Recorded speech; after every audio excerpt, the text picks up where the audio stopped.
Harshit Rana ಹೊಡೆಯೋರನ್ನಷ್ಟು batting ಮಾಡೋ skills team ಇಂಡಿಯಾದ top 4 ಬ್ಯಾಟ್ಸ್ಮನ್ಸ್ಗೆ ಇಲ್ವಾ? ಹೌದು, ನಿನ್ನೆ ನಡೆದಂತ ಐರ್ಲೆಂಡ್ ವಿರುದ್ಧ ಎರಡನೇ ಟಿ20 ಪಂದ್ಯದಲ್ಲಿ ಹರ್ಷಿತ್ ರಾಣಾ ಅವರು ಕೇವಲ 10 ಬಾಲ್ಗಳಲ್ಲಿ 21 ರನ್ ಗಳಿಸಿದರು.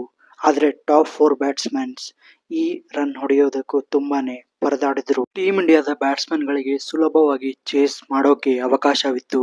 ಆದರೆ ಅವರು ಪಿಚ್ ಅನ್ನ ರೀಡ್ ಮಾಡೋದ್ರಲ್ಲಿ ವಿಫಲವಾಗಿದ್ದಾರೆ. ಹೌದು, ಅವರೇನಾದ್ರೂ ಸ್ವಲ್ಪ ಓವರ್ಗಳು ಚೆನ್ನಾಗಿ ನೋಡಿಕೊಂಡು ಆಡಿದ್ದರೆ ಹರ್ಷಿತ್ ರಾಣಾ ರೀತಿ ಕೊನೆಯಲ್ಲಿ ಒಳ್ಳೆಯ ಬ್ಯಾಟಿಂಗ್ ಮೂಲಕ ಭರ್ಜರಿ ಬಾರಿಸಬಹುದಿತ್ತು.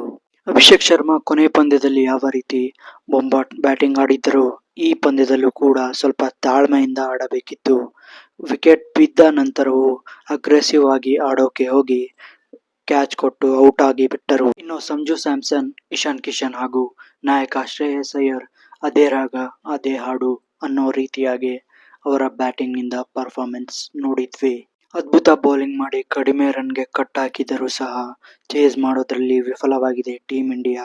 ಹೌದು, ಪ್ರಿನ್ಸ್ ಯಾದವ್ ತಮ್ಮ ಮೊದಲನೇ ಪದಾರ್ಪಣೆ ಪಂದ್ಯದಲ್ಲೇ 3 ವಿಕೆಟ್ ಕಬಳಿಸಿದರು. ಟೀಮ್ ಇಂಡಿಯಾದ ಈ ಸರಣಿ ಸೋಲಿಗೆ ಏನು ಕಾರಣವಿರಬಹುದು ಎಂದು ನಿಮ್ಮ ಅಭಿಪ್ರಾಯವನ್ನ ಕಾಮೆಂಟ್ ಮೂಲಕ ತಿಳಿಸಿ. ಹೀಗೆ ಹೊಸ ವಿಡಿಯೋದೊಂದಿಗೆ ಸಿಗೋಣ. ನಮಸ್ಕಾರ.